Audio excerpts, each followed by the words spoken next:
With the economy as it is lately, we've all been cutting back on the little things that can have a big impact on our savings. Yeah, but don't cut back on the maintenance on your car. Our Monday morning mechanic David Rogers from Keller Brothers Auto Repairs joining us live to explain how you can end up with a huge bill for thousands. Hi, David. Hey, how are you today, Natalie? Hi, Tom. Yeah, a lot of us are looking for ways to save money, and apparently several people are still trying to save money by utilizing coolant way past its prime. Antifreeze, or coolant as we call it. We talked about this. We talked about the lawsuits against the manufacturers of these coolants. The thing is that manufacturers are looking for ways to make their cars appear to be cheap to own. So they're saying things like, oh, you can keep the coolant for 100,000 miles. Don't do it. Okay, let me show you why. These are water pumps, these little components here. Basically what happens is this part is where the coolant is. It's inside the engine. And this part's driven by your belt. As the belt drives, this little impeller, is what this is called, pushes that coolant, okay, and causes it to go through and keep the engine from overheating. What happens when the coolant's bad are several things. One is you can see that the plastic impellers will just be eaten alive by bad coolant. They become difficult to turn even by the belt. I can barely crank on these. You see another one here that's all damaged. You know, average cost on a water pump job, maybe $400 or $500 because it's buried deep in the engine. You got to pull the timing belt off. It's a ridiculous thing. You're going to be out of your car for the day, and all to do what? You saved $100 or $150 by not doing a flush, and now you're going to spend $400 or $500 on parts. You know, this is the end tank on a radiator. The radiator sits in the car, you know, in the front of the engine, and this little tank kind of caps off the sides of it. You can see inside here there's this white crusty stuff, and that's from the coolant. You know, when the pH balance gets off, we always think of coolant and antifreeze as being tested by those little floaters or to a certain degree of protection, like 35 below zero or something like that. But the thing we don't think about is pH balance. And you know, when you don't have a proper pH, then you get scaling and you get this buildup of minerals and deposits, and basically what happens is that gets inside of a component like a water pump and causes it to stop operating. Now you've got a serious overheat, and you basically shaved 100,000 miles off the life of your engine.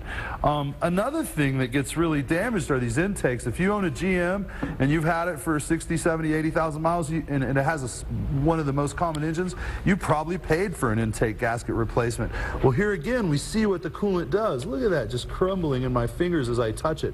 They've got little rubber inlaid in the plastic, and unfortunately, when coolant goes bad, it's not very plastic friendly. So when you don't change the coolant, you saved $100. Now you can spend $400 or $500 on an intake replacement. Now, to make a bad matter worse, let me show you a really serious problem. Here what we have is an actual air intake. This is the intake on top of a motor. You see a good one here. You can see how it's all nice and shiny and ready to be installed. Well, the reason I had to buy this good one is because somebody didn't take care of this bad one.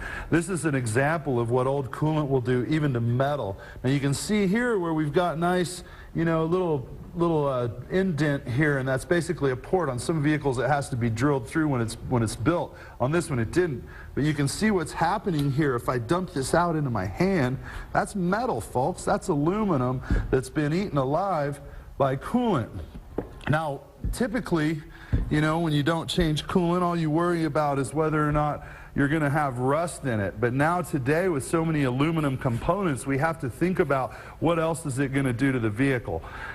The main lesson I can give you here today is don't just go by the manual, and certainly don't try to stretch your maintenance times to the absolute maximum. If your timing belt says replace at 90,000, you'd be wise to replace it at 75 or 80. If your coolant says replace at 100,000, don't listen to that. Replace it every other year. Go and find a competent, certified ASE master technician and ask them, if this were your car, what services would you perform on it in order to get the most out of it?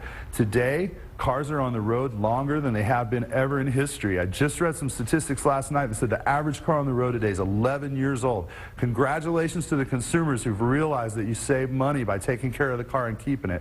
But don't try to save money by not taking care of the car, or when you keep it, it's going to get really expensive. All right, David, thanks very much. If nothing else, we learned a new nickname for Natalie, the Impeller.